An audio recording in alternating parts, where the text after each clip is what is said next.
Kejanggalan muncul di aplikasi Sirekap. Dalam tampilan sistem informasi rekapitulasi suara Sirekap KPU, tak menampilkan form C hasil Partai Perindo di sejumlah TPS. Hasil sementara form C1 atau C hasil pemilu 2024 di Sirekap kerap berubah-ubah. Diduga, suara milik ratusan caleg dari Partai Perindo dalam aplikasi sistem rekapitulasi Sirekap hilang. Dalam aplikasi Sirekap, form C hasil pemilu Partai Perindo tertutup atau tak ditampilkan. Hal ini terjadi di wilayah kota Sibolga, Sibolga Selatan TPS 11, TPS 14, TPS 8, dan di Nias Selatan Lahusa TPS 1, serta Selatan Idanau Tawe, Hilimbowo TPS 1. Hasil penghitungan dari aplikasi Sirekap tak jarang meresahkan masyarakat. Padahal Sirekap seharusnya menjadi alat bantu mengkomunikasikan pemilu kepada masyarakat.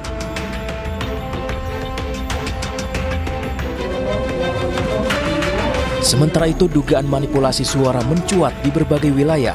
Diduga ada pihak yang mengubah perolehan suara partai dan caleg tertentu untuk dipindahkan ke partai atau caleg lainnya demi memenuhi syarat lolos ambang batas parlemen. Dugaan tersebut muncul seiring keputusan KPU untuk menghentikan sementara proses rekapitulasi suara di tingkat kecamatan. Akibatnya hal tersebut menimbulkan kecurigaan. Skenario yang muncul ialah partai yang berpotensi kuat tak lolos parlemen akan dilimpahkan suaranya untuk partai tertentu. Suara partai kecil yang akan diambil dialihkan diantaranya berasal dari Partai Perindo, Gelora, dan Partai Umat. Bahkan banyak contoh suara-suara caleg yang menghilang, salah satunya caleg Partai Perindo yang mengaku ribuan suara yang didapat menghilang. Hilangnya suara ini diketahui dari sistem Sirekap milik KPU. Nah, pemirsa, untuk membahas banyaknya kecurangan dan suara yang hilang dalam Pileg di Pemilu 2024, kita telah terhubung dengan Ketua DPP Bidang Politik Partai Perindo Yusuf Lakaseng, Wakil Komandan Bidang Hukum dan Advokasi TKN Prabowo Gibran Fahri Bahmid, Jubir Timnas Amin Muhammad Iqbal, dan pengamat politik Ubedillah Badrun. Selamat malam semuanya. Selamat malam. Selamat malam. Baik, kita ke Pak Yusuf. Pak Yusuf, ini ngomongin soal kecurangan, masih soal dalam suara pileg atau suara caleg yang hilang begitu ya. Salah satunya tadi juga di informasi sebelumnya disebutkan bahwa salah satunya Partai Perindo yang banyak kehilangan suara calegnya.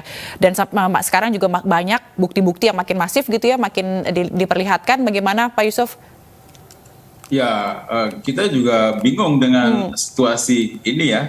Kan mestinya Sirekap itu alat bantu untuk transparansi, untuk masyarakat melihat perkembangan hasil pemilu setiap hari, setiap saat.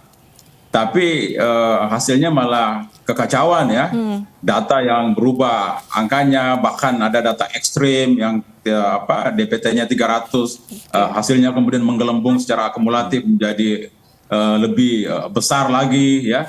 Dan bahkan Perindo mengalami ini nih, hilang nih C1 C hasilnya. Jadi saya makanya akhirnya berkesimpulan jangan-jangan memang Sirekap ini didevelop khusus disengaja memang untuk kacau begini biar ada alasan kemudian ada penghentian rekapitulasi berjenjang manual yang sekarang sudah di tingkat kecamatan ini. Nah, kalau dihentikan kan di situ banyak hantunya situ. Di situ mungkin ada perpindahan suara akan terjadi dan kecurigaan kita bahwa ada partai yang dekat dengan istana yang mau diloloskan, ya bisa saja operasi itu sedang berjalan sekarang ini. Semua sangka bisa berlaku di situasi pemilu yang tidak kredibel dan gelap seperti ini, Zila. Oke. Baik, Mas Fahri, tadi soal Pak Yusuf yang bilang adanya dugaan perpindahan suara caleg ke partai yang ada di sekitar istana. Tanggapan Anda? Iya, itu yang bisa menjelaskan itu sebenarnya harus Komisi Pemilihan Umum ya. Sejak awal kan sebenarnya kita sudah memahami ya, mengikuti perkembangan ini dengan segala dinamikanya. Dan kami juga meyakini bahwa ini persoalan yang memang secara teknis tentunya sudah sejak awal telah mengkonfirmasi dan mengafirmasi bahwa memang ada masalah dengan sistem Sirekap. Tetapi pada dasarnya bahwa karena memang ada mekanisme kontrol yang sebenarnya jauh lebih valid daripada sekedar Sirekap itu. Walaupun sebetulnya kita bisa memahami bahwa Sirekap ini adalah suatu alat bantu untuk kepentingan publisitas, untuk kepentingan informatoris gitu ya, agar publik juga bisa mengikuti secara cermat setiap tahapan-tahapan dan perkembangan yang berkaitan dengan proses rekapitulasi dan penghitungan suara secara berjenjang sampai dengan nanti pada saat penetapan hasil akhir di Komisi Pemilihan Umum Republik Indonesia. Tetapi memang sejak semula persoalan ini kan bukan masalah baru ya, bukan hari ini saja, tapi memang sejak dari tanggal 14 itu sampai dengan saat ini tentunya masih menyisakan persoalan-persoalan yang memang secara technicality memang dianggap bermasalah. Tetapi saya tidak bermaksud untuk mau menegasikan atau mau mereduksi insinuasi yang dialamatkan kepada Komisi Pemilihan Umum atau oleh para pihak ya. Anggap saja bahwa memang itu adalah satu keadaan keresahan yang memang dialami oleh seluruh kontestan pemilu, baik partai politik ataupun mungkin pasangan calon sekalipun. Tetapi yang saya katakan bahwa kami sejak semula juga telah meyakini bahwa memang dalam undang-undang itu sendiri telah memberikan berbagai tahapan untuk meng-crossing gitu ya. Meng-crossing secara terbalik. Apakah memang yang mau dipakai ini Sirekap ataukah penghitungan dan rekapitulasi secara berjenjang. Jadi saya kira yang paling sederhana adalah kita kembali kepada mekanisme manual untuk memastikan bahwa apakah partai tertentu suaranya direnggut diambil oleh pihak lain ataukah seperti apa, ataukah memang ada satu kesengajaan yang memang secara terselubung dimaksudkan untuk menguntungkan pihak-pihak tertentu. Berarti bisa jawab KPU gitu ya? Ada mekanisme check and recheck sebenarnya yang memang secara hukum disediakan gitu ya. Makanya saya katakan kita kembali kepada mekanisme penghitungan secara berjenjang, secara manual tentunya. Kalau hari ini basis kita mengharapkan secara sungguh-sungguh kepada sistem Sirekap itu memang pasti bermasalah gitu kan. Dan sampai saat ini juga perdebatannya tidak selesai. Sampai dengan nanti ada kesimpulan akhir oleh satu tim yang memang telah sejak semula di endorse untuk barangkali bisa melakukan audit terhadap kelemahan-kelemahan di sistem IT yang kita butuhkan saat ini. Mungkin seperti itu. Baik, memang tapi tidak hanya Sirekap fokusnya saat ini begitu ya, dugaan-dugaan kecurangan lainnya juga yang mengarah kepada salah satu paslon. Mas Fahri, tanggapannya? Iya, itu yang saya katakan tadi bahwa persoalan ini kan terjadi secara sporadis dan juga sebenarnya sangat kasuistis gitu ya. Kita juga tidak bisa mengambil satu kesimpulan atau konklusi bahwa memang ini terjadi dari Sabang dari ujung ke ujung atau secara keseluruhan gitu loh. Buktinya juga di beberapa tempat itu kan biasa saja ya, proses ini secara berjenjang dilakukan dengan cara yang baik, tapi juga ada bagian-bagian wilayah tertentu yang memang bermasalah dari sisi itu. Jadi saya katakan ya tidak ada satu pihak pun yang sebenarnya enjoy dengan persoalan ini dan merasa diuntungkan dengan situasi ini sebenarnya. Jadi sebenarnya tidak bisa begitu gitu ya. Kita tidak bisa mengatakan bahwa ada paslon tertentu yang diuntungkan dengan situasi seperti ini gitu. Tidak ada juga seperti itu. Karena itu terjadi secara sporadis dan sangat kasuistis tentunya. Mungkin seperti itu, Mbak. Oke, Mas Iqbal tanggapannya? Ya, saya kira memang kalau orang bilang apakah di setiap pemilu ada kecurangan, ada. Tapi tahun ini yang paling parah. Di mana banyak sekali politik uang, ya, sistem yang hancur lebur gitu ya. Saat ini kita lihat orang kebingungan apakah dia terpilih atau tidak. Bahkan yang anehnya beberapa KPUD itu mengontak kami ingin ngecek. Jadi suaranya justru mereka mengandalkan PKS gitu sebagai orang yang punya saksi, yang punya data. Ini luar biasa gitu. Jadi kami melihat bahwa kenapa sekarang ramai diisukan tentang hak angket, ya. Karena salah satunya adalah bagaimana pemerintah, ya, khususnya juga pembuat kebijakan dan KPU itu bisa mempertanggungjawabkan anggaran yang sudah dikeluarkan. Kenapa? Karena penggunaan Sirekap, ya, penggunaan berbagai macam aplikasi dan juga budget yang sudah dikeluarkan itu harusnya bisa memberikan pemilu yang berkualitas. Tapi saat ini kita lihat bahwa pada prakteknya banyak sekali terjadi indikasi kecurangan. Bukan hanya soal pilpres, tapi juga pileg. Ya. Jadi lagi-lagi kita tidak hanya mengurus pilpres, pemilu itu pileg dan pilpres. Ya, saat ini banyak orang yang berteriak tentang suaranya yang hilang. Bahkan ada juga saksi kami yang harus dibacok, dipukul gitu ya, karena dia mempertahankan kesaksiannya gitu ya. Dan terjadi pergeseran suara, lobby-lobby sana-sini ya. Bahkan saya sebagai kandidat juga ditelepon beberapa orang menawarkan ya kalau mau pindah suara itu spesies seperti itu. Dan itu terjadi di semua lini gitu, di semua daerah. Ya tadi Perindo berteriak juga bagaimana formnya tidak keluar, tidak muncul. Ya pasti dugaan kami ada sistematika, ya ada upaya-upaya ya, yang membuat pemilu ini tidak berkualitas. Oke, berarti tadi pemilu terburuk sepanjang sejarah, ada intimidasi terhadap saksi dan juga tadi ditawarkan gitu ya Mas Iqbal. Kang Ubed, apa yang salah? Apa yang terjadi dalam pemilu 2024 hingga mendapat predikat sebagai pemilu terburuk sepanjang sejarah dengan banyaknya kecurangan, bahkan sekarang sudah mulai masif gitu ditunjukkan? Yang salah adalah aktor-aktor utama pemilu, penyelenggara pemilu ya, baik presiden, kemudian KPU dan Bawaslu, termasuk wasit dari pemilu, Mahkamah Konstitusi, tidak mampu menjaga integritasnya atau gagal membangun satu perspektif yang positif dari publik terhadap penyelenggara pemilu.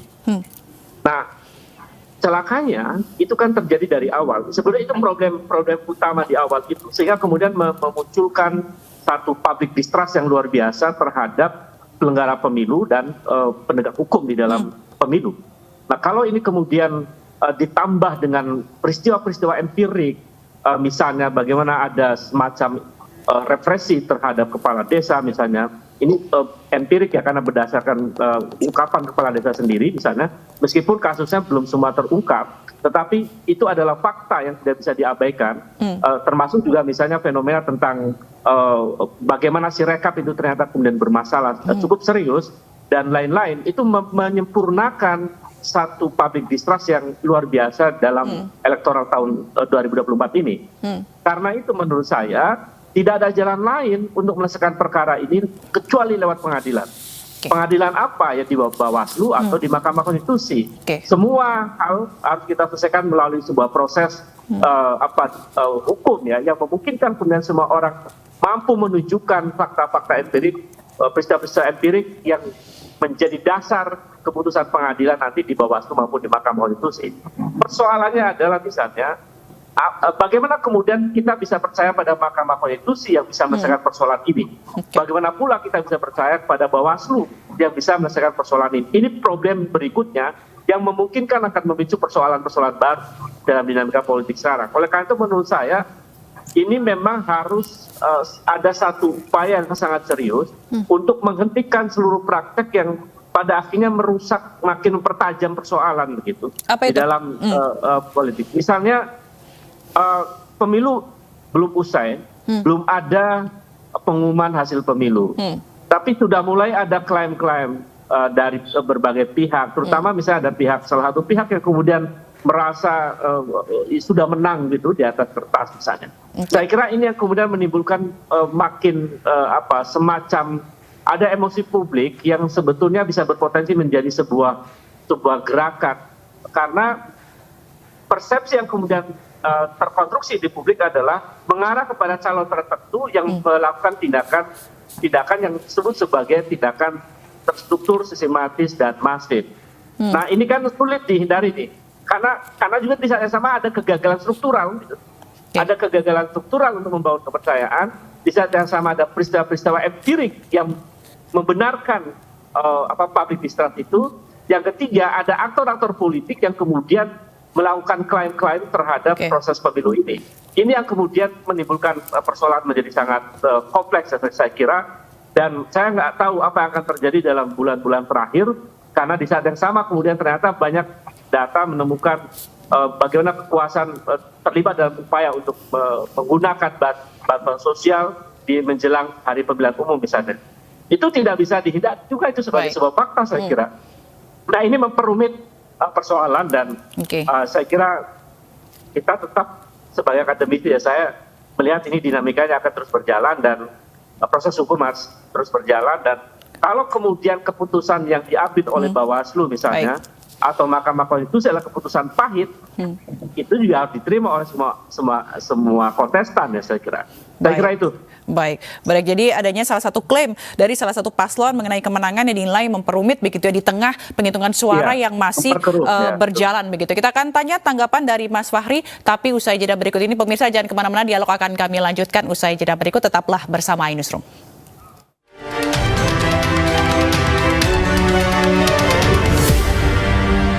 Terima kasih Anda masih menyaksikan iNewsroom. Pemirsa, dan kita lanjutkan dialog pembahasan kita tadi mengenai Sirekap yang makin gelap, suara banyak yang hilang, dan kita masih bergabung dengan para narasumber. Kita ke Mas Fahri. Mas Fahri, tadi sebelum jeda Kang Ubed bertanya begitu ya mengenai atau memberikan pernyataan terkait dengan kekisruan yang terjadi. Ini diakibatkan salah satunya karena salah satu pasangan calon yang sudah mengklaim kemenangan padahal penghitungan suara masih terus berlanjut. Tanggapannya, Mas Fahri?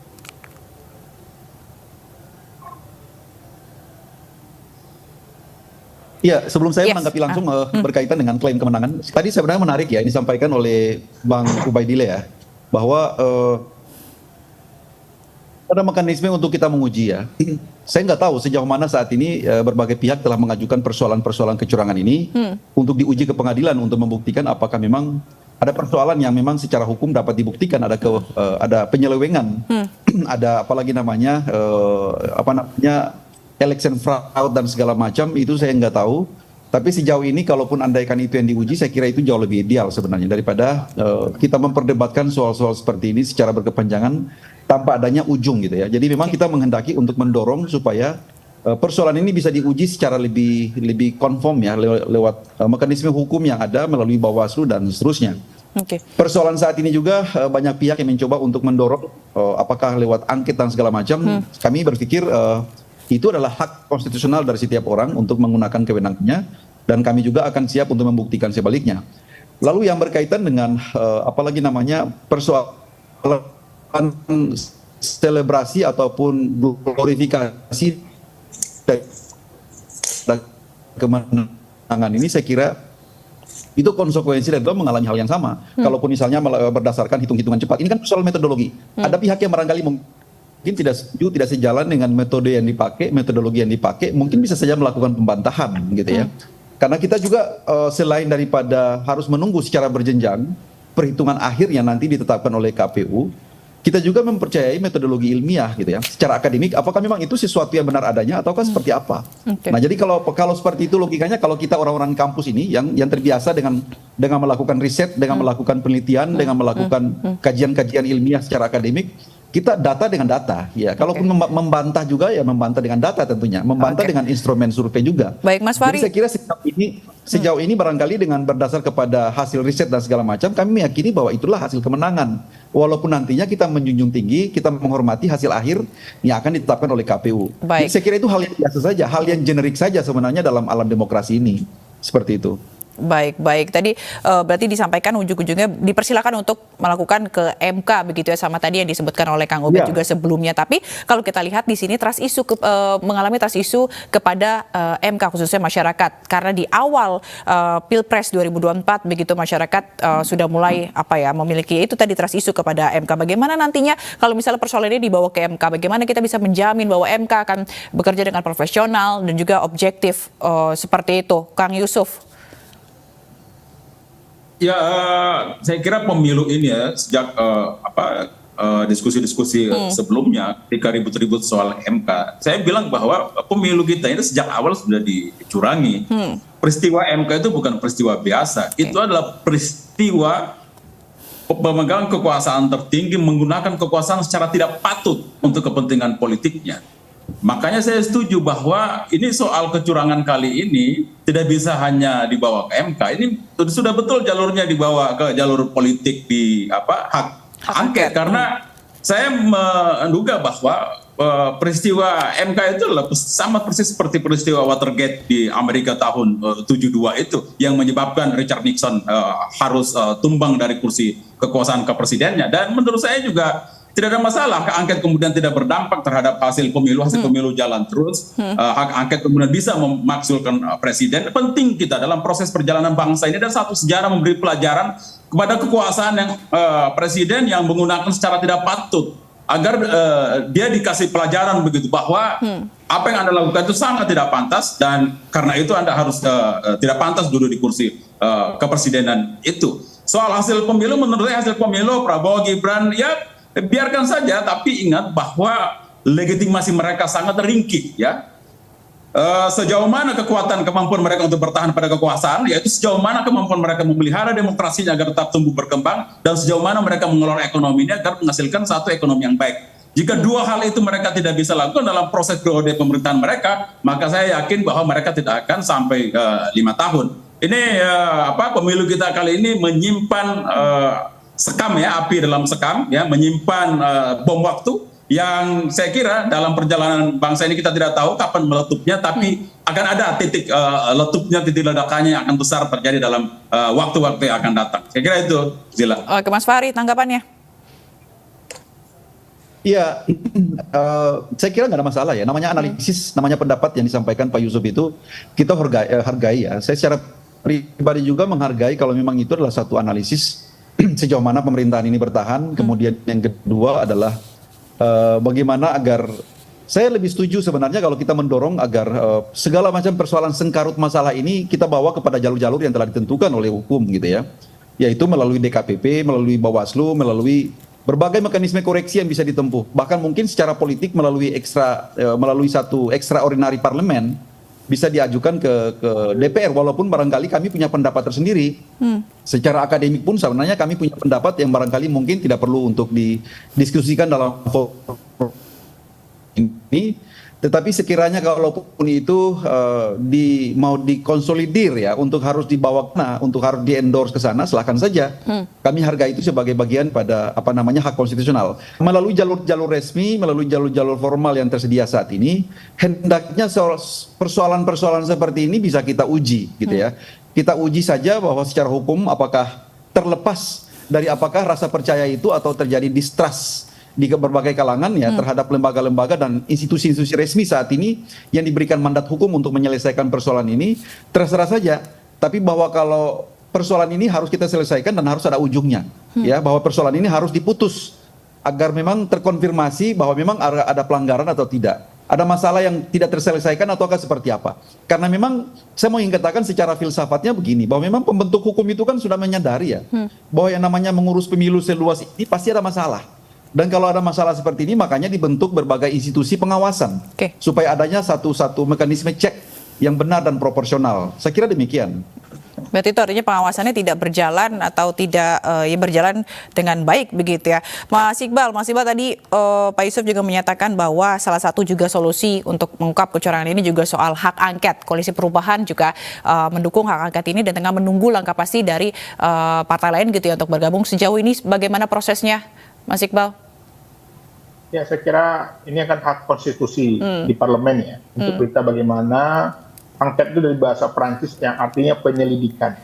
Artinya kita perlu mengetahui lebih dalam kira-kira apa saja bentuk-bentuk pelanggarannya, ya kecurangannya. Karena kalau Bawaslu dia tidak mengenal kecurangan, dia mengenalnya pelanggaran gitu.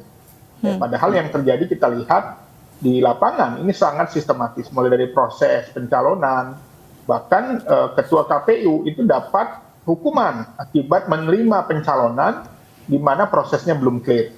Jadi kami melihat, apalagi tadi film Dirty Vote ya, yang saat ini lagi ramai, itu tidak ada yang bantah. Ya, harusnya kepala desa ataupun oknum yang ada di dalam film itu harusnya membantah dong, bahwa itu tidak ada contoh atau ada dugaan partai politik yang digolkan, yang dimenangkan bisa masuk ke pemilihan yang dia menggunakan cara-cara yang tidak benar, misalnya karena ada endorsement dan lain-lain. Tetapi dia nggak bantah juga gitu. Artinya dari film itu aja dia nggak ada yang membantah bahwa itu memang terjadi ada upaya-upaya pengaturan, mulai dari proses pencalonan dan lain-lain. Jadi kami melihat hak angket adalah hak konstitusi, ya, itu adalah haknya anggota dewan, DPR dan fraksi. Tidak ada yang perlu dikhawatirkan kalau itu benar. Baik, berarti intinya adalah masih menunggu begitu ya, dan juga mengumpulkan banyak saksi meskipun hak angket ini tidak mengubah hasil pemilu begitu ya, Mas Iqbal ya? Betul. Kan nanti ada jalur MK, ada jalur Bawaslu, ada jalur angket. Itu semua hak jalur-jalur yang konstitusional.